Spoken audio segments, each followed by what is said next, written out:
अगर आपको किसी भी तरह का एडिक्शन छोड़ना है तो सबसे पहले जो आपको समझना पड़ेगा वो ये है कि एडिक्शन होता क्या है और आपको किस तरह का एडिक्शन है, और जिस भी तरह का एडिक्शन है उसके पैटर्न्स क्या हैं। ज़्यादातर लोग अपने एडिक्शन को क्विट करने के बारे में सोचते हैं, वो रैंडमली किसी की वीडियो देखकर या किसी की बातें सुनकर मोटिवेट हो जाते हैं, पर उनके पास वो स्ट्रैटेजी नहीं होती जिसकी वजह से वो सीरियसली अपने एडिक्शन को क्विट नहीं कर पाते। पहली चीज़ जो इस वीडियो में हम डिस्कस करेंगे that is the difference between escapism and addiction. The biggest difference between escapism and addiction is that addiction में डोपामिन बहुत बड़ा रोल प्ले करता है। Basically dopamine is a chemical present in our brain that is responsible for pleasure. जब कोई भी ऐसी चीज़ आप कंज्यूम करते हैं जिससे भारी मात्रा में डोपामिन रिलीज होता है तो बॉडी को प्लेजर महसूस होता है, और लगातार उस चीज़ को कंज्यूम करने पर धीरे धीरे आपको उसका एडिक्शन हो जाता है। आपको पता होता है कि वो चीज़ गलत है, बट आपका शरीर उस चीज़ की डिमांड करने लगता है। और एस्केपिज्म में you are just trying to forget the concept of time.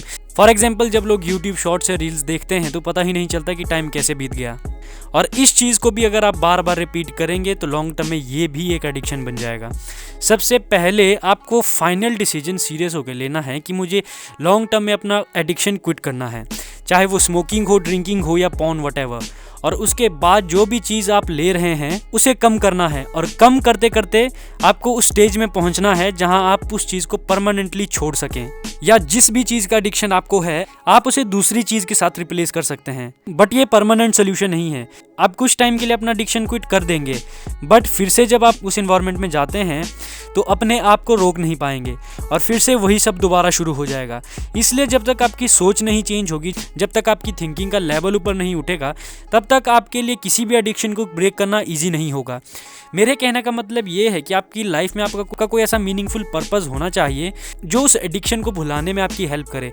ज़्यादातर लोग जो एडिक्टेड होते हैं उनकी लाइफ में कोई मीनिंगफुल पर्पस नहीं होता, जिसकी वजह से वो अपनी रियलिटी से एस्केप करने के लिए किसी एडिक्शन का शिकार हो जाते हैं। आपका इंटरेस्ट म्यूजिक में हो सकता है, डांसिंग में हो सकता है, बुक्स पढ़ना हो सकता है या ट्रैवल करना हो सकता है। It could be anything. अपनी हॉबीज़ को और इंटरेस्ट को एक्सप्लोर कीजिए। बिलीव मी, आपको अपने एडिक्शन को क्विट करने में बहुत हेल्प मिलेगी। And whenever you feel an urge to do smoking, drinking और मास्टरबेशन एटसेट्रा, उस टाइम आपको गहरी सांस लेनी है और कोई ऐसी एक्सरसाइज करनी है जो आपको जल्दी थका दे। For example pushups. इससे आपको काफ़ी हेल्प होगी और ऑटोमेटिकली वो अर्ज कम हो जाएगी।